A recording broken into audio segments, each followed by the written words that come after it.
വേദനയുണ്ടെന്നില്ല. ഇതൊന്നും ഉമ്മായിക്ക് വേദന ഉണ്ടാക്കുന്ന കാര്യമല്ല.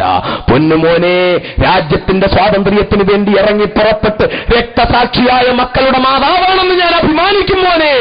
എനിക്കെന്റെ പൊന്നുമോനോട് പറയാനുള്ളത്, നിന്നെ എങ്ങാനും വെള്ളക്കാരൻ തൂക്കുമരത്തിലേറ്റിയാൽ തൂക്കുമരത്തിലേക്ക് കയറ്റുന്നതിന് മുമ്പ് നിനക്ക് കൊലച്ചോറും വെള്ളവും ബ്രിട്ടീഷുകാരൻ കൊണ്ട് തന്നാൽ അവന്റെ കൈ കൊണ്ട് തരുന്ന ആ വെള്ളം നീ വാങ്ങി കുടിക്കല്ല മോനെ, ആ ഭക്ഷണം നീ വാങ്ങി കഴിക്കല്ല മോനെ.